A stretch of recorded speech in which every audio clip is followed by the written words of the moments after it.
देखिए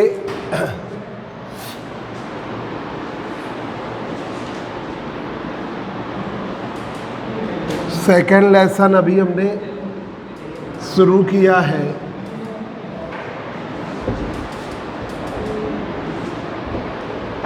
polarisation of light.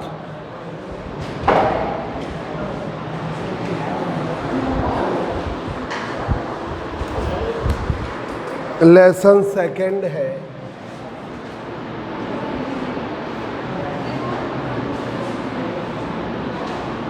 Polarisation of light. ये हमने अभी शुरू किया है,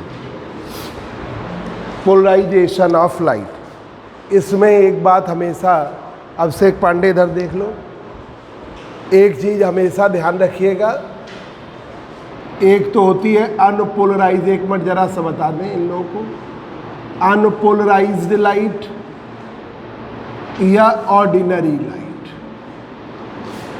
ऑर्डिनरी लाइट, अनपोलराइज्ड लाइट या ऑर्डिनरी लाइट, जिसमें इलेक्ट्रिक वेक्टर्स या लाइट वेक्टर्स सभी पॉसिबल डायरेक्शन में होते हैं। इलेक्ट्रिक वेक्टर्स या light vectors all possible direction में होते हैं।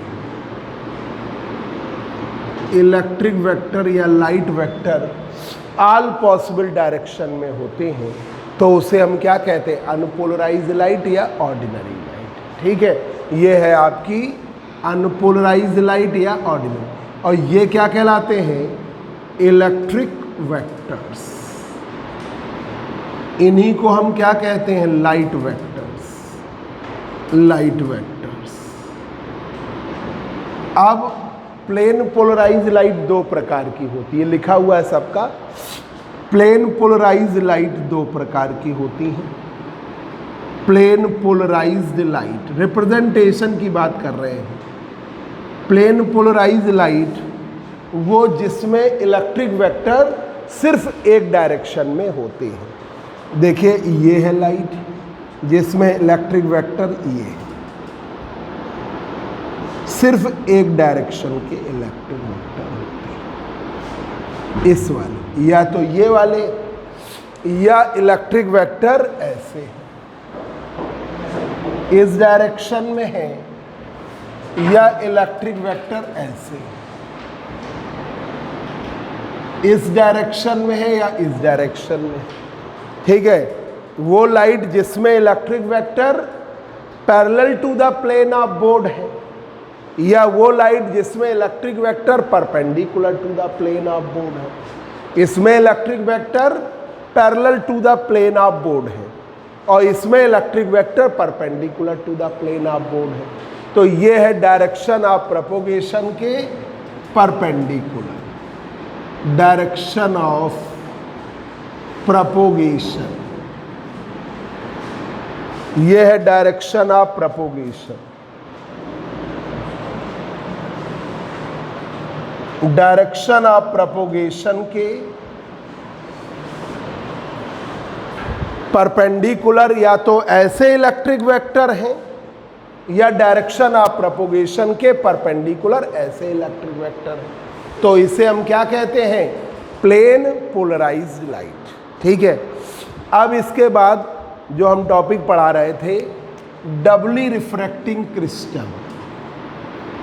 डबली रिफ्रैक्टिंग क्रिस्टल, यहीं से बीएससी का मेन शुरू होता है। ये तो बेसिक आपको परमानेंट याद रखना ही है। पोलराइजेशन ऑफ लाइट लेसन है। मेन क्या होता है कि जैसे लाइट होती है, ये है लाइट, अब इसमें इलेक्ट्रिक वेक्टर ऐसे है और मैग्नेटिक वेक्टर, पहला मैग्नेटिक वेक्टर ऐसे है।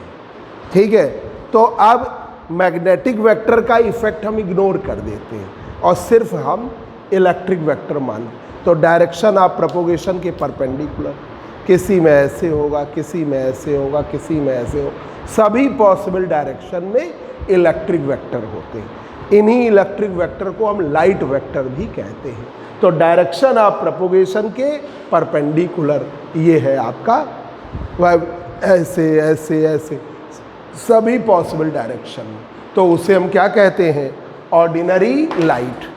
ठीक है, ऑर्डिनरी लाइट या अनपोलराइज्ड लाइट, वो लाइट जिसमें इलेक्ट्रिक वेक्टर सिर्फ एक डायरेक्शन में होते हैं।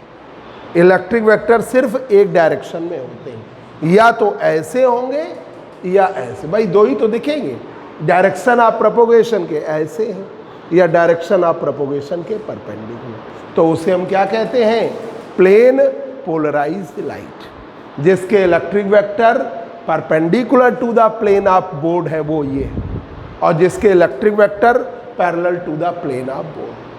अब आइए डबली रिफ्रैक्टिंग क्रिस्टल। आपका एक क्रिस्टल ऐसा था, ये मान लीजिए डबली रिफ्रैक्टिंग क्रिस्टल है, इस पर आपने अनपोलराइज्ड लाइट इंसिडेंट करी,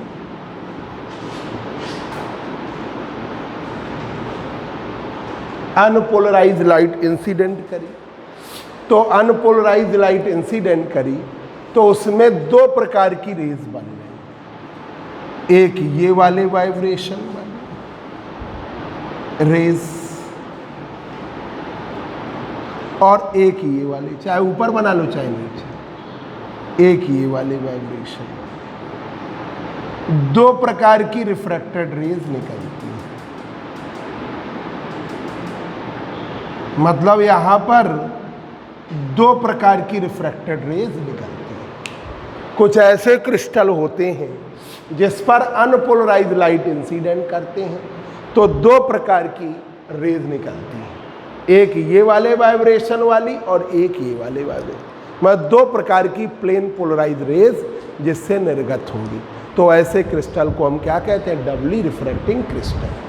अब ये डबली रिफ्रैक्टिंग क्रिस्टल दो प्रकार का होता है, एक है यूनिएक्सियल होता है जिसकी सिंगल ऑप्टिक एक्सिस होती है, और एक बाई एक्सियल होता है जिसकी डबल ऑप्टिक एक्सिस होती है। सिंगल ऑप्टिक एक्सिस वाला यूनिएक्सियल, डबल ऑप्टिक एक्सिस वाला बाई एक्सियल। यूनिएक्सियल की single optic axis, optic axis जानते हो, एक ऐसी डायरेक्शन जिसमें रे विदाउट डेविएट करे निकल जाएगी, ठीक है, तो वो है ऑप्टिक एक्सिस, और जिसमें सिंगल ऑप्टिक एक्सिस होती है वो है यूनिएक्सियल क्रिस्टल, और उसके एग्जाम्पल दो हैं, एक है कैल्साइट, कैल्साइट, हाँ जरा चाय ले लो जरा, चले जाओ, कैल्साइट CaCO3, और एक है क्वार्ट्ज SiO2। एक है कैल्साइट CaCO3 और दूसरा है क्वार्ट्ज SiO2। बाई एक्सियल के दो एग्जाम्पल हैं, बाई एक्सियल को आगे भी नहीं बढ़ाना है, दो एग्जाम्पल है, एक है टोपाज और एक है आर्गोनाइट। टोपाज का जो स्ट्रक्चर है Al2SiO4 FOH का होल 2, और आर्गोनाइट का CaCO3, यही बताए थे ना। तो ये है डबली रिफ्रैक्टिंग क्रिस्टल, जिनमें क्या होता है, अनपोलराइज्ड लाइट इंसिडेंट करने पर दो प्रकार की प्लेन पोलराइज्ड लाइट रेज निकलती है, एक ये वाली और एक ये वाली। तो वो क्रिस्टल जो दो प्रकार की प्लेन पोलराइज्ड लाइट देगा उसे हम क्या कहेंगे, डबली रिफ्रैक्टिंग क्रिस्टल। उसके दो एग्जाम्पल हैं, एक यूनिएक्सियल और एक बाई एक्सियल। यूनिएक्सियल को ही पढ़ना है बीएससी में, बाई एक्सियल नहीं पढ़ना। यूनिएक्सियल में सिंगल ऑप्टिक एक्सिस होती है, इसका एग्जाम्पल है क्वार्ट्ज और कैल्साइट। कैल्साइट का स्ट्रक्चर CaCO3, ठीक है, और क्वार्ट्ज का SiO2। और बाई एक्सियल टोपाज है, ठीक है, टोपाज Al2SiO4 FOH का होल 2 और आर्गोनाइट CaCO3। ये है अभिषेक पांडे, ये यहाँ की थ्योरी इतनी हर समय पता होनी चाहिए।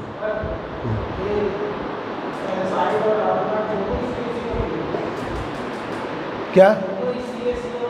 हाँ, स्ट्रक्चर सेम है पर वो डबल ऑप्टिक एक्सिस रखते हैं, आर्गोनाइट और कैल्साइट सिंगल ऑप्टिक एक्सिस रखते हैं। अब आइए, टॉपिक है आगे, यहाँ तक का हमने रिवाइज किया। आज का आगे का टॉपिक, मंडे को सिर्फ एक स्टूडेंट आए थे तो इसलिए हमने आगे नहीं पढ़ाया है। देखिए, double refraction, double refraction, double refraction,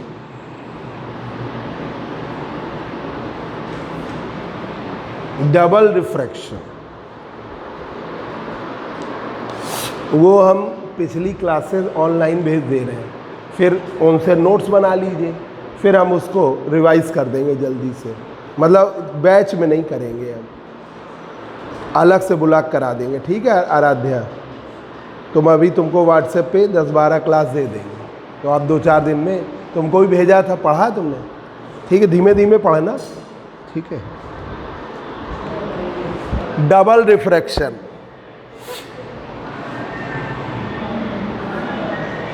unpolarised light doubly refracting crystal पर इंसिडेंट करते हैं तो वो 2 प्रकार की प्लेन पोलराइज्ड लाइट देता है।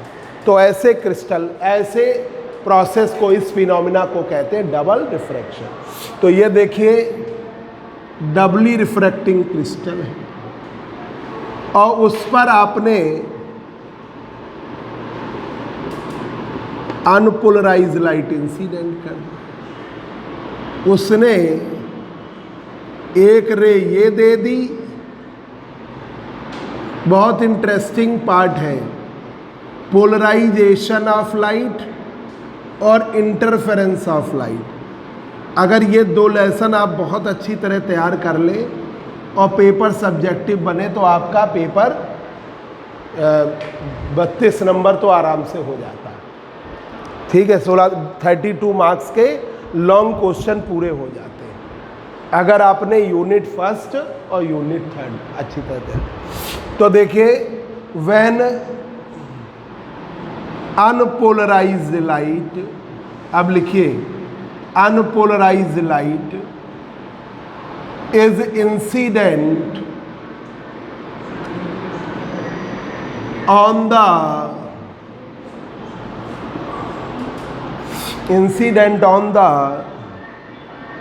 doubly refracting crystal.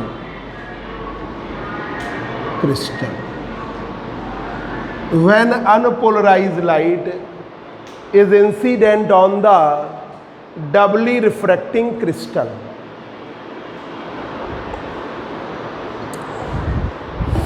जब अनपोलराइज्ड लाइट इंसिडेंट करते हैं डबली रिफ्रैक्टिंग क्रिस्टल पर,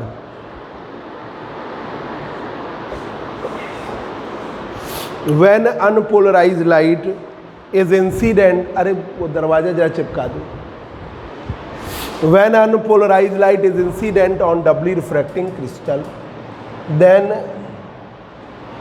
2 types of plane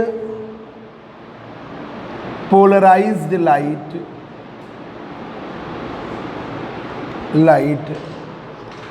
then 2 types of plane polarized light emerges out from the crystal। तो 2 प्रकार की प्लेन पोलराइज्ड लाइट निर्गत होती है क्रिस्टल से। Then 2 types of plane polarised light emerges out from the crystal. Crystal से 2 प्रकार की प्लेन पोलराइज्ड लाइट निर्गत होती है। इस फिनोमिना को हम क्या कहते हैं? Such type of phenomena of refraction,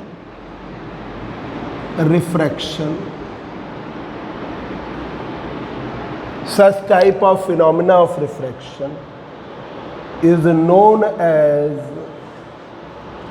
double refraction. Double refraction, उसे हम कहते हैं डबल रिफ्रैक्शन, कि जब आपने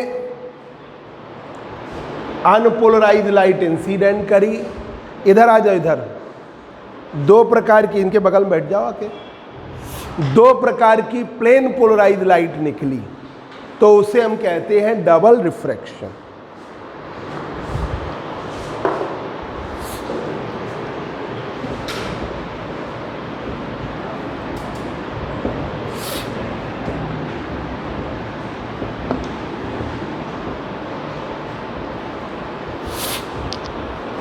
जो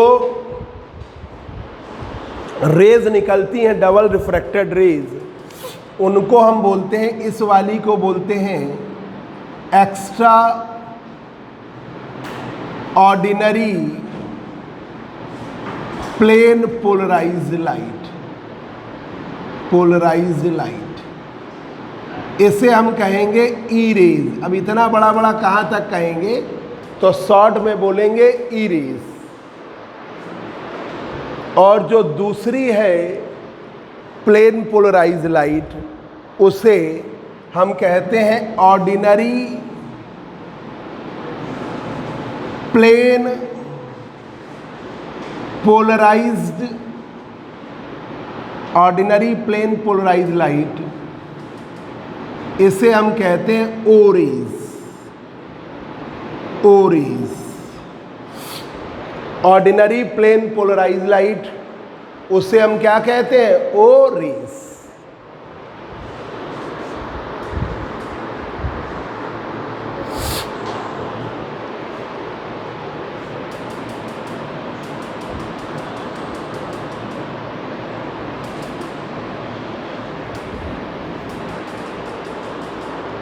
डबल रिफ्रैक्शन में दो प्रकार की refracted rays, plane polarized refracted rays मिलती है।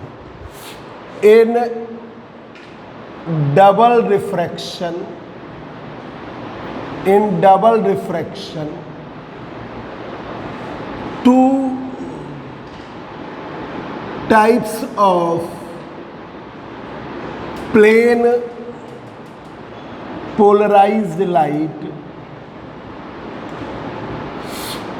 emerges out from the crystal.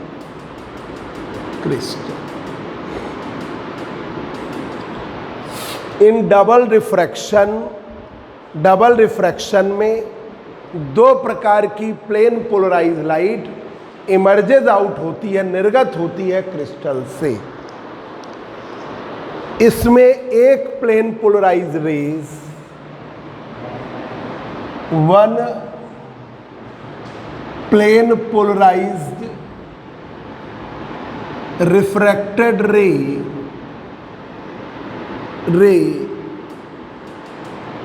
obey the law of refraction, obey the law of refraction। एक plane polarised light rays obey the law of refraction.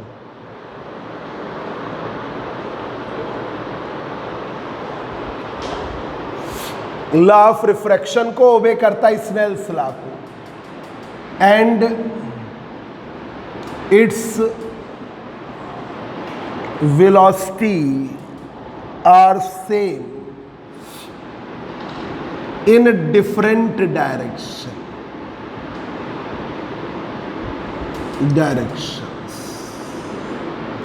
और इसकी velocity same रहती है अलग अलग दिशाओं में, and its velocity are same in different directions. In different directions, इधर लिख दे रहे हैं, सही नहीं आ रहा है। इन डिफरेंट डायरेक्शंस, अलग अलग दिशाओं में वेलोसिटी सेम रहती है।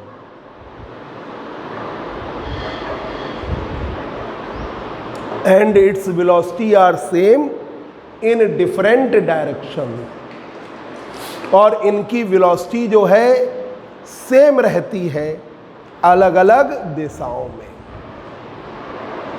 डिफरेंट डिफरेंट डायरेक्शन में वेलोसिटी सेम रहती है इन different directions is known as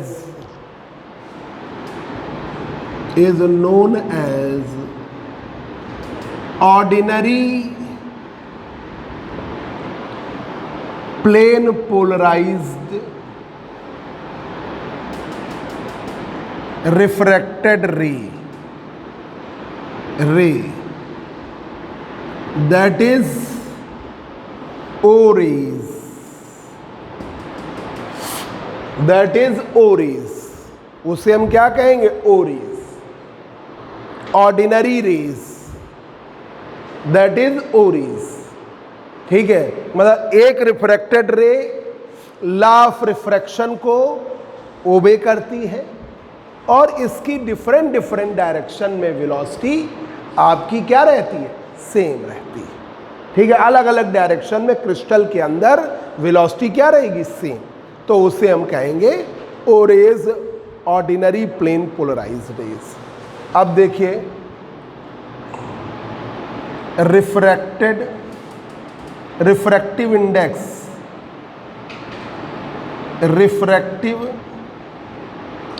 index of O rays, ये सब्जेक्टिव पार्ट आया है तो पूरी थ्योरी पॉइंट में लिखाएंगे, क्योंकि इस बार भी और पता नहीं कब क्या हो कि पता चला एकदम से पेपर कराना पड़े। अभी पिछले साल सेकेंड ईयर में 2 पेपर सब्जेक्टिव थे, फर्स्ट और थर्ड, सेकंड ऑब्जेक्टिव, जिसको अचानक एकदम से ऑब्जेक्टिव कर दिया। तो आपको ऑब्जेक्टिव और सब्जेक्टिव दोनों के अकॉर्डिंग पढ़ना है। एक बार पढ़ा दिया फिर बाद में फिर ऑब्जेक्टिव के अकॉर्डिंग, फिर टाइम वेस्ट हो जाता है। तो इसलिए सब थ्योरी पॉइंट में लिखा रहे हैं। प्रूव आपको और एक्स्ट्रा करते जाने हैं, ठीक है। और आपका इंटरफेरेंस ऑफ लाइट सबका रिवाइज हो जाए तो एक बार रिवाइज करके और आपको उसके भी ऑब्जेक्टिव क्वेश्चंस हम बता देंगे। तो हर पेपर के हर एक लेसन के ऑब्जेक्टिव जरूर पढ़ा देंगे, भले सब्जेक्टिव ही बना रहे। अभी तो डिसाइड होगा नहीं, अक्टूबर नवंबर तक डिसाइड होगा कि अब इस पे डिस्कशन, तो वो तब तक तो पेपर ख़त्म हो जाएगा। इसलिए आपको इसका भी ऑब्जेक्टिव पर भी बता देंगे, बाद का चक्कर नहीं रहेगा। तो पॉइंट में इसीलिए थ्योरी लिखवा रहे हैं। Refractive index of O rays, O rays का रिफ्रैक्टिव इंडेक्स म्यू ओ से दिखाते हैं, mu O. Velocity of light in air और वैक्यूम, वो तो वही रहेगी, velocity of light in air और vacuum upon velocity of O rays in the crystal, O rays in the crystal, velocity of O rays in the crystal. ठीक है, तो इसकी वेलोसिटी ऑफ एयर और वैक्यूम c और velocity of O rays in the crystal हम v0 से दिखा दे रहे हैं, v0।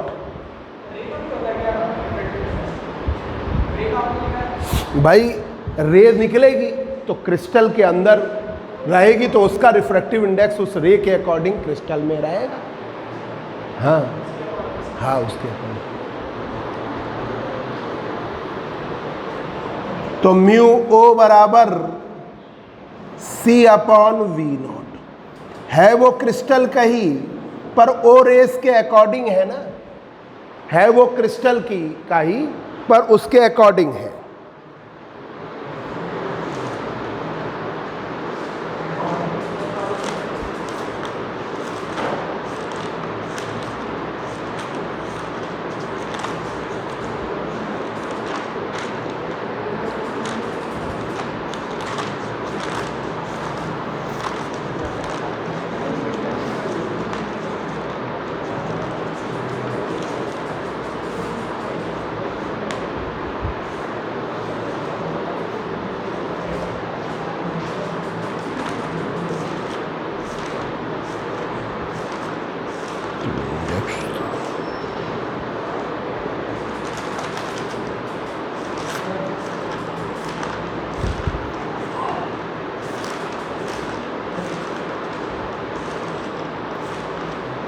रिफ्रैक्टिव इंडेक्स भी बता दें हम इसका।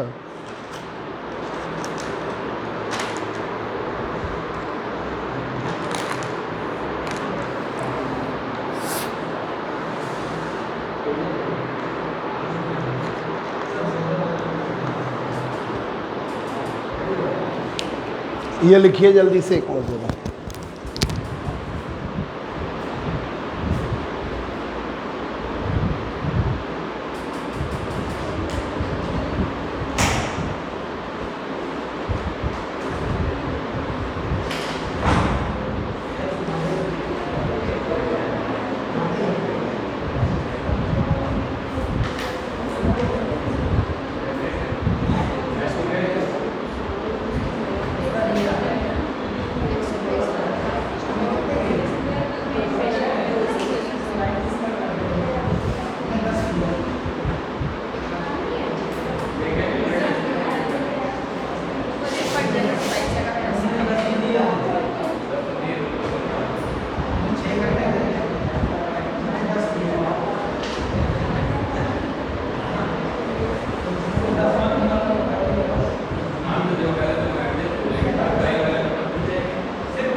तो देखिए, एक बार यहाँ से देख लीजिए कि आपने डबली रिफ्रैक्टिंग क्रिस्टल पर अनपोलराइज लाइट इंसिडेंट करी, दो प्रकार की प्लेन पोलराइज रेज निकली, एक extraordinary plane polarize rays और एक ऑर्डिनरी प्लेन। क्रिस्टल्स की मोस्टली ज़्यादातर ऑप्टिक एक्सिस ये होती है, ऐसे होती है, ठीक है, इस तरीके की। तो जो ये वाले वाइब्रेशन वाली है, ठीक है, मतलब ये ऑप्टिक एक्सिस है ज़्यादातर, क्या जैसे ये क्रिस्टल है, ठीक है, जैसे रेनबो हाइड्रॉन फॉर्म बना तो ये क्रिस्टल बना, अब इस क्रिस्टल में ये ऑप्टिक एक्सिस जा रही है। तो जो ई रेज वाले वाइब्रेशन होते हैं ये वाले, वो ऑप्टिक एक्सिस के अलोंग आते हैं, लगभग उसी के आसपास आते हैं, और ओ रेज के ऑप्टिक एक्सिस के परपेंडिकुलर आते हैं, तो वो ऑर्डिनरी हो जाती है। इसका एक और एग्जांपल हम बताना चाहते हैं कि कई बार बच्चे बहुत तेज होते हैं और उनको एटमॉस्फेयर भी बहुत अच्छा मिल जाता है घर का, ठीक है, घर में भी आपके पूरी पढ़ाई की सुविधा है, हर चीज़ पे विशेष ध्यान दिया जा रहा है, तो वो क्या हो जाएंगे, एक्स्ट्रा ऑर्डिनरी। अब यहाँ पे क्या है, वाइब्रेशन आए, दो ही जाने हैं, एक ये वाले और एक ये वाले, तो ये वाले वाइब्रेशन ऑप्टिक एक्सिस के अलोंग चले जाते हैं, लगभग, मतलब उसके आसपास ही चले गए, और ओ रेस के वाइब्रेशन ऑप्टिक एक्सिस के परपेंडिकुलर, ठीक है, पढ़ने में अच्छे हैं पर माहौल नहीं है, तो वो एक्स्ट्रा ऑर्डिनरी होते हुए भी ऑर्डिनरी हो जाते हैं, ठीक है। तो ये है ऑर्डिनरी रेस। तो ऑर्डिनरी रे लॉ ऑफ रिफ्रैक्शन को ओबे करती हैं, इनकी डिफरेंट डायरेक्शन में वेलोसिटी जो है आपकी सेम रहती है। तो यही लिखा है, वन प्लेन पोलराइज रिफ्रैक्टेड रे ओबे the law of refraction, obey करेगी लॉ ऑफ रिफ्रैक्शन को, and its velocity are same in different direction, और इसकी वेलोसिटी क्या रहेगी, सेम रहेगी, अलग अलग दिशाओं में, is known as ordinary plane polarise refracted ray, that is O rays. इसका रिफ्रैक्टिव इंडेक्स म्यू ओ से दिखाओगे, velocity of light in air और vacuum upon velocity of light of O rays in the crystal. हमेशा जैसे मान लीजिए ये medium है, अब इस मीडियम में जब मॉइस्चर होता है तो मीडियम का रिफ्रैक्टिव इंडेक्स बदलता है, तो आप क्या करते हो, कैसे रिफ्रैक्टिव इंडेक्स चेंज कैलकुलेट करोगे, वैसे आप क्या कर रहे थे, velocity of light in air और वैक्यूम, और मीडियम भी वही ड्राई एयर था, तो दोनों की वेलोसिटी सेम रही तो 1 रहा। अब जब मीडियम डेंसर हो जाता है तो वेलोसिटी ऑफ लाइट उस डेंसर मीडियम में बदल जाती है, तो रिफ्रैक्टिव इंडेक्स बदल जाता है। तो ये आपके निकाले। अब हम इसको के रिफ्रैक्टिव इंडेक्स याद कराना चाह रहे हैं कि एक बार में याद कर लीजिए वैल्यूज, तो फिर बार बार कंफ्यूजन ना रहे। तो देखिए, for calcite crystal, calcite crystal, calcite crystal के लिए ऑर्डिनरी का रिफ्रैक्टिव इंडेक्स म्यू ओ की वैल्यू 1.658, लर्न कर लीजिएगा 658।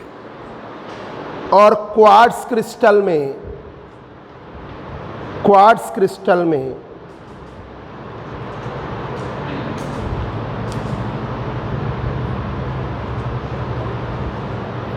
क्वार्ट्ज क्रिस्टल में 1.544 है। For quartz crystal, quartz crystal समझ गए ना, SiO2, 2 ही क्रिस्टल पे पढ़ना है। इसमें ऑर्डिनरी का रिफ्रैक्टिव इंडेक्स 1.544 है, 544, हाँ ठीक। अब आ जाइए, ये एक बार पढ़ लिया, याद कर लिया, अब ये नहीं बदलना है, ये फिक्स है, ठीक है। अब आइए दूसरी रिफ्रैक्टेड रे,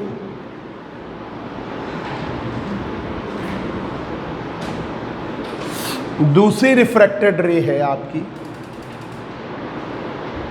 जो डिफरेंट डायरेक्शन में वेलोसिटी डिफरेंट रहेगी, और जिसकी वेलोसिटी जो है डिफरेंट और जो लॉ ऑफ रिफ्रैक्शन को ओबे नहीं करेगी।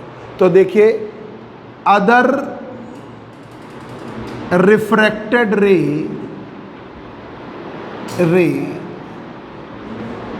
does not obey the law of refraction. Other refracted ray does not obey the law of refraction. जो दूसरी रिफ्रैक्टेड रे है ओबे नहीं करेगी लॉ ऑफ रिफ्रैक्शन को, लॉ ऑफ रिफ्रैक्शन को, does not obey the law of refraction, and its velocities are different in different directions,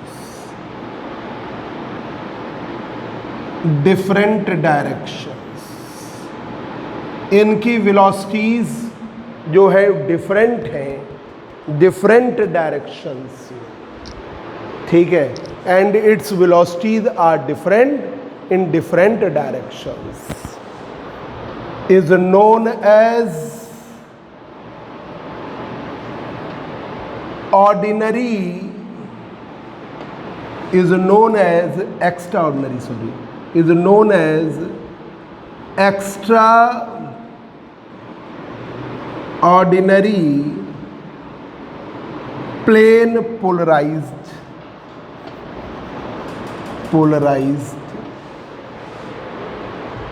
refracted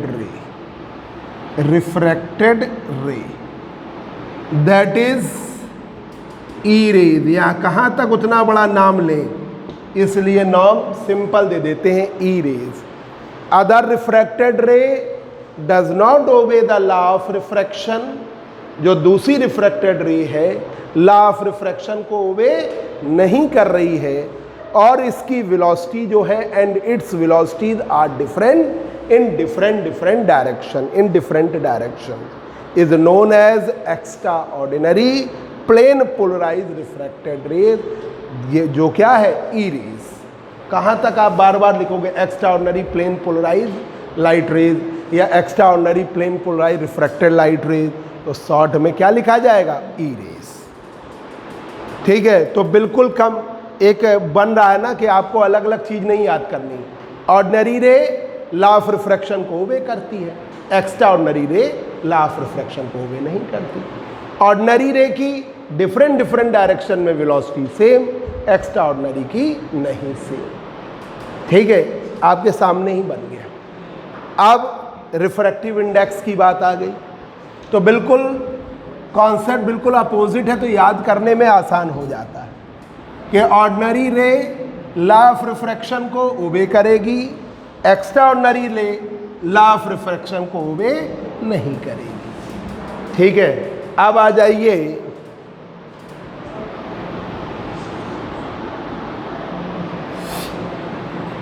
refractive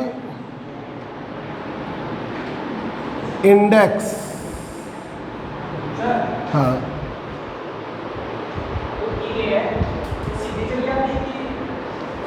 अब वो हर क्रिस्टल में वेरिएट करती है। मोस्टली ई रेज जो होती है वो जैसे कैल्साइट का भी हम बताएंगे लगभग सीधी जाएगी। ठीक है, अब रिफ्रैक्टिव इंडेक्स के अकॉर्डिंग वेरिएट करेगी, क्वार्ट्ज में अलग हो जाता है।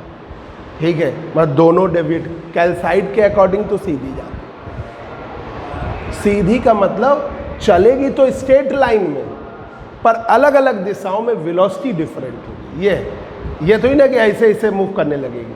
सीधी का मतलब या मतलब जो दो रेज निकल रही हैं, किसी क्रिस्टल में ऐसे होता है, ई रेज ऐसे निकलती, ओ रेज ऐसे निकलती। किसी क्रिस्टल में क्या हो जाता है, दोनों ऐसे निकलते। ये बस इतना अंतर है। Refractive index of E rays mu E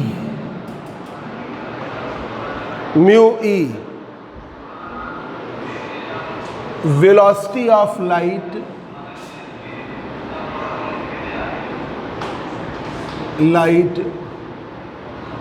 in air और वैक्यूम। एक एक टॉपिक पढ़िए, तुरंत याद करिए जाके। Velocity of E raise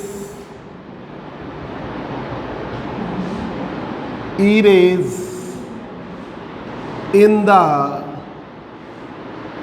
crystal, velocity of E rays in the crystal जो भी ले रहे हो VE, तो म्यू E का मान C upon VE, C upon VE।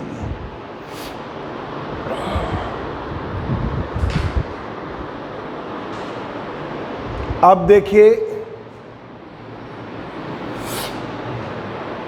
ये बड़ा मेन है आगे के लिए, तो जरा याद कर लीजिएगा अच्छी तरीके से। पॉइंट रिफ्रैक्टिव इंडेक्स की वैल्यू।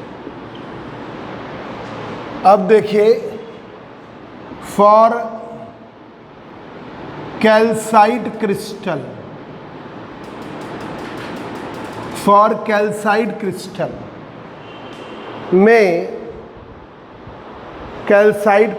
में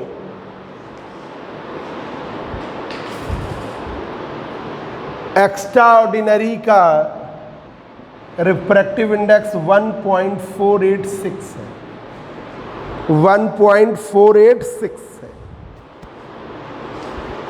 क्वार्ट्ज क्रिस्टल में, फॉर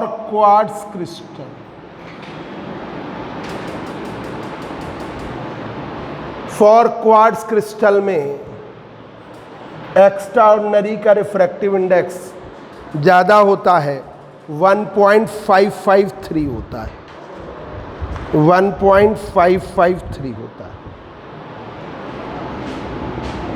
553। ठीक है, ये ये आपको लर्न करना है, बहुत विशेष है। न्यूमेरिकल भी कभी गड़बड़ नहीं होगा और आगे की थ्योरी पढ़ने के लिए ये मस्ट है। ठीक है, पिछले सालों में हम तो बाद में बताते थे, पर हमने इस बार पहले ही रिफ्रैक्टिव इंडेक्स याद करा दिए। लास्ट ईयर के किसी बच्चे के नोट देखोगे तो उसमें अलग तरीके। ठीक है, अब इससे आपका एक चीज और आ गई, 9 नंबर पॉइंट इधर लिख रहे हैं क्योंकि हम रिफ्रैक्टिव इंडेक्स नहीं हटाना चाहते। 9 नंबर पॉइंट इधर देखिए कि कैल्साइट क्रिस्टल में, फॉर कैल्साइट क्रिस्टल में म्यू ओ का मान 1.658, म्यू ई का मान 1.486 है। तो याद कर लीजिए, कैल्साइट में ऑर्डिनरी का रिफ्रैक्टिव इंडेक्स एक्स्ट्रा ऑर्डिनरी से ज़्यादा है। ऑर्डिनरी का रिफ्रैक्टिव इंडेक्स एक्स्ट्रा ऑर्डिनरी से ज़्यादा है। तो कैल्साइट क्रिस्टल में ओ रेस तेज चले, जिसका रिफ्रैक्टिव इंडेक्स ज़्यादा है वो धीमे चलेगी। तो कैल्साइट क्रिस्टल में ऑर्डिनरी रेस स्लो चलेंगी, एक्स्ट्रा ऑर्डिनरी रेस फास्ट चलेंगी। तो ये सामने दिख रहा है, अब तो वैल्यू याद करोगे ही। तो कैल्साइट क्रिस्टल में 2 ही न्यूमेरिकल वैल्यू याद करनी, तो जरा अच्छी तरीके से याद कर लीजिए। कैल्साइट क्रिस्टल में म्यू ओ की वैल्यू 1.658 और ये वैल्यू 1.486। अब कौन सी ज़्यादा? ये ज़्यादा है ना। तो जब ये ज़्यादा है तो ये स्लो चलेगी और ये कम है तो ये फास्ट चलेगी। तो देखते होगे हमने जो फिगर बनाया मोस्टली कैल्साइट के अकॉर्डिंग बनाया, तो देखते होगे जिसमें ई रेज सीधी निकल गई उसकी वेलोसिटी ज़्यादा है इन कंपैरेटिवली ऑर्डिनरी। ये चीज़ याद इसी से करना है, कोई विशेष आपका सामने फिगर है, सामने वैल्यू है। और एक और पॉइंट, फॉर क्वार्ट्ज क्रिस्टल में उल्टा बनेगा। क्वार्ट्ज क्रिस्टल में म्यू ई की वैल्यू है 1.553, म्यू ओ की वैल्यू है 1.544। तो यहाँ पर म्यू ई की वैल्यू म्यू ओ से ज़्यादा है, म्यू ई की वैल्यू म्यू ओ से ज़्यादा है, म्यू ई की वैल्यू म्यू ओ से ज़्यादा है। यहाँ पर ऑर्डिनरी फास्ट चलेगी, एक्स्ट्रा ऑर्डिनरी स्लो चलेगी। ठीक है, वो हम हाइगेंस थ्योरी में भी और आपको बताएंगे। और नेचर के अकॉर्डिंग इस क्वार्ट्ज क्रिस्टल को हम पॉजिटिव क्रिस्टल भी बोलते हैं। पॉजिटिव क्रिस्टल, उसका बिहेवियर जस्ट उल्टा है तो इसे नेगेटिव क्रिस्टल बोलते हैं। Negative crystal, quartz crystal positive है, कैल्साइट क्रिस्टल नेगेटिव। वो सिर्फ बिहेवियर के अकॉर्डिंग, जो बिहेवियर है उसके अकॉर्डिंग। क्वार्ट्ज क्रिस्टल में एक्स्ट्रा ऑर्डिनरी का रिफ्रैक्टिव इंडेक्स ऑर्डिनरी से ज़्यादा है, एक्स्ट्रा ऑर्डिनरी स्लो चलती हैं, ऑर्डिनरी फास्ट चलती हैं। कैल्साइट क्रिस्टल में ऑर्डिनरी का रिफ्रैक्टिव इंडेक्स एक्स्ट्रा ऑर्डिनरी से ज़्यादा है, तो एक्स्ट्रा ऑर्डिनरी फास्ट चलती हैं, ऑर्डिनरी स्लो चलती हैं। तो वो आप रिफ्रैक्टिव इंडेक्स जरा याद कर लीजिएगा। क्वार्ट्ज क्रिस्टल को हम क्या कहते हैं? Positive crystal. कैल्साइट को हम क्या कहते हैं? Negative crystal. ये आपका आज का इसका, ठीक है, ये आपको पॉइंट्स याद करने हैं। बिहेवियर के अकॉर्डिंग क्वार्ट्ज और कैल्साइट का बिहेवियर, तो ये आज जाकर पहला काम करिएगा याद करने का। ठीक है, अब आइए जरा ये बेसिक चीजें हैं, हम फिर रिवाइज करेंगे अगले टर्न पर जिससे आपको याद हो जाए। पहला बात, डबली रिफ्रैक्टिंग क्रिस्टल, वो क्रिस्टल, बिल्कुल समरी में, वो क्रिस्टल जिन पर अनपोलराइज लाइट इंसिडेंट करो, डबल रिफ्रैक्टेड रेज मिले, उन्हें कहते हैं डबली रिफ्रैक्टिंग क्रिस्टल। ठीक है, डबली रिफ्रैक्टिंग दो प्रकार के होते हैं, यूनिएक्सियल, बाई एक्सियल। यूनिएक्सियल में सिंगल ऑप्टिक एक्सिस है, बाई एक्सियल में डबल ऑप्टिक एक्सिस है। बाई एक्सियल हम नहीं पढ़ते, हम यूनिएक्सियल ही पढ़ते हैं। उसके दो एग्जाम्पल, कैल्साइट और क्वार्ट्ज। ठीक है, आज जाके याद करिएगा कैल्साइट क्रिस्टल को उसके बिहेवियर के अकॉर्डिंग। अब ये नहीं सोचो कि वहाँ पर स्ट्रक्चरल कुछ निगेटिव होगा, उसके बिहेवियर के अकॉर्डिंग कैल्साइट क्रिस्टल को निगेटिव क्रिस्टल कहा गया और क्वार्ट्ज क्रिस्टल को उसके बिहेवियर के अकॉर्डिंग पॉजिटिव क्रिस्टल कहा गया। जो क्वार्ट्ज का बिहेवियर है जस्ट अपोजिट कैल्साइट का है। क्वार्ट्ज में रिफ्रैक्टिव इंडेक्स, क्वार्ट्ज में रिफ्रैक्टिव इंडेक्स जो है आपका 1.553 है, एक्स्ट्रा ऑर्डिनरी का लर्न करिएगा जाके, और ऑर्डिनरी का रिफ्रैक्टिव इंडेक्स 1.554 है, 1.544 है। तो यहाँ पर म्यू ई की वैल्यू ग्रेटर है म्यू ओ से। ठीक है, तो अब जिसका रिफ्रैक्टिव इंडेक्स ज़्यादा वो धीमे, एक्स्ट्रा ऑर्डिनरी चलेगी स्लो, ऑर्डिनरी चलेगी फास्ट। कैल्साइट में ऑर्डिनरी का रिफ्रैक्टिव इंडेक्स 1.658, इसका रिफ्रैक्टिव इंडेक्स 1.486। तो यहाँ पर ऑर्डिनरी का रिफ्रैक्टिव इंडेक्स एक्स्ट्रा ऑर्डिनरी से ज़्यादा है, तो ऑर्डिनरी चलेगी स्लो, एक्स्ट्रा ऑर्डिनरी चलेगी फास्ट। ठीक है, अब आपको बता दें कैल्साइट का एनालिसिस है, एक दो पॉइंट लिख दे रहे हैं, फिर अगले टर्न पे लिखेंगे। कैल्साइट क्रिस्टल,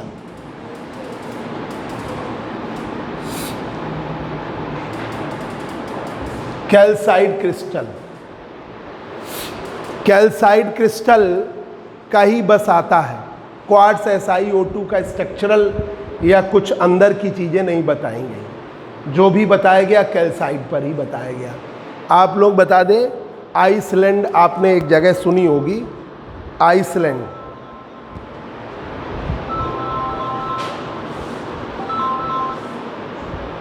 न्यूजीलैंड के पास में है आइसलैंड, और वहाँ पर सबसे पहली बार, भाई जैसे बर्फ़ होती है, बर्फ़ में ही बहुत समय तक वो जो CO3 था, बर्फ़ में ही दबा हुआ पहली बार मिला था। ठीक है, तो इसको हम कैल्साइट क्रिस्टल का एक और नाम है आइसलैंड स्पार, इसे हम ये भी बोलते हैं आइसलैंड स्पार, आइसलैंड स्पार, क्योंकि ये आइसलैंड में मिला था, इसलिए हम आइसलैंड स्पार भी बोलते हैं।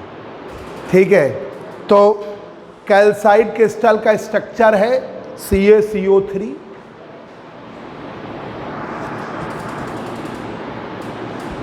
ठीक है, calcite crystal is first time obtained in Iceland. Calcite crystal is first time obtained in Iceland. First time मिला है आइसलैंड में, so that it is also known as Iceland spar, इसलिए हम इसे बोलते हैं आइसलैंड स्पार, इसको हम आइसलैंड स्पार कहते हैं।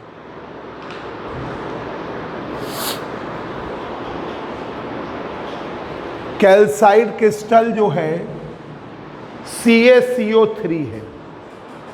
Calcite is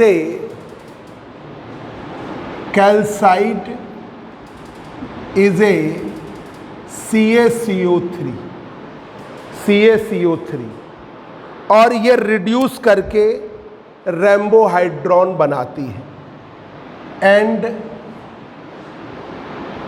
it forming the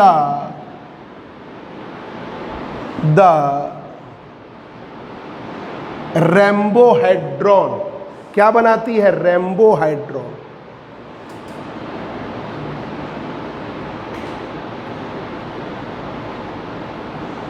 रेम्बोहाइड्रॉन, ये रेम्बोहाइड्रॉन बनाती है।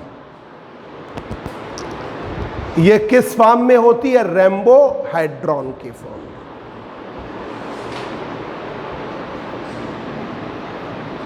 तो ये ऑब्जेक्टिव पॉइंट ऑफ व्यू से शुरुआत से ही बता रहे हैं, आइसलैंड स्पार कैल्साइट क्रिस्टल का नाम है। Iceland spar calcite crystal is first time obtained in Iceland, पहली बार आइसलैंड में मिला था, इसलिए इसे हम, ठीक है, हम क्या बोलते हैं? Iceland spar. Calcite is a CaCO3 और फॉर्मिंग क्या करता है? रेम्बोहाइड्रॉन। अब जरा सा रेम्बोहाइड्रॉन कैसा बनता है जरा स्ट्रक्चरल बता दे रहे हैं बस, फिर अगले टर्न पर हम और बताएंगे। किसी बच्चे को कुछ पूछना हो बताइए। और आज जाके पहले तो अनपोलराइज लाइट क्या होती है याद कर लीजिए, परमानेंट। प्लेन पोलराइज क्या होती है? जिसमें electric vector all possible direction unpolarise, जिसमें सिंगल डायरेक्शन प्लेन पोलराइज। फिर क्रिस्टल दो प्रकार के, biaxial, uni. Biaxial पढ़ना नहीं है, यूनी एक्सियल में कैल्साइट और क्वार्ट्ज। आज ये जरूर याद कर लीजिएगा, ये जो इनका क्वेश्चन था बिल्कुल सही है। हम क्रिस्टल की रिफ्रैक्टिव इंडेक्स निकालते हैं, ठीक है। अब वो होती किसके लिए? ई रेस के लिए या ओ रेस के लिए? तो वो रिफ्रैक्टिव इंडेक्स फिर ई रेस कहलाता है, होती हमेशा क्रिस्टल की। तो कैल्साइट क्रिस्टल के लिए ऑर्डिनरी का रिफ्रैक्टिव इंडेक्स, एक्स्ट्रा ऑर्डिनरी का, और क्वार्ट्ज के लिए कैल्साइट का बिहेवियर क्वार्ट्ज के अपोजिट है, या क्वार्ट्ज का बिहेवियर कैल्साइट के अपोजिट। तो क्वार्ट्ज को बोला जाता है पॉजिटिव क्रिस्टल और कैल्साइट को बोला जाता है निगेटिव। तो बस यही, कोई न्यूमेरिकल लगाने में आपको दिक्कत नहीं होगी, आगे की थ्योरी में कोई दिक्कत नहीं होगी जब आप रिफ्रैक्टिव इंडेक्स याद कर लेंगे, ठीक है। अब देखिए, ये रेम्बोहाइड्रॉन है।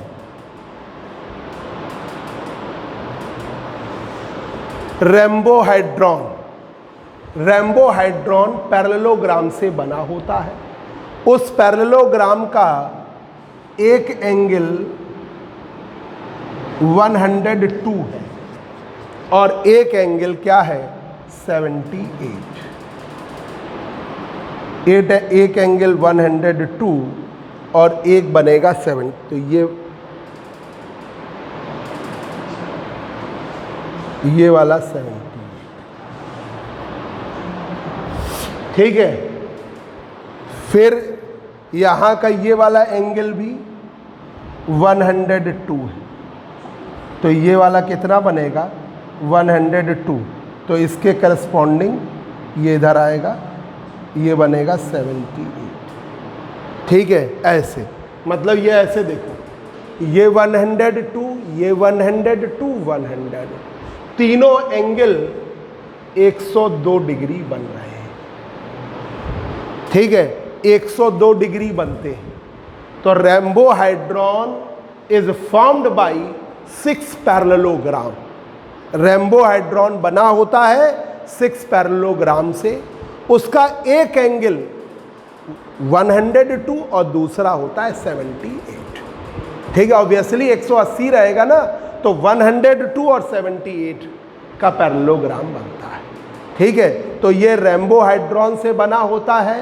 रेम्बोहाइड्रॉन 6 पैरेललोग्राम बनाता है, मतलब जैसे ये आपका रेम्बोहाइड्रॉन बन गया, ये एक पैरेललोग्राम, ये एक 6 पैरेललोग्राम हो गए, जिसका एक एंगल है 102 और दूसरा है 70, ठीक है। तो ये इस पर अब हम तुम लोग को, आज वेडनेसडे फ्राइडे, इस अब तो संडे भी खुल गया है, तो संडे को भी पढ़ाएंगे आगे, ठीक है।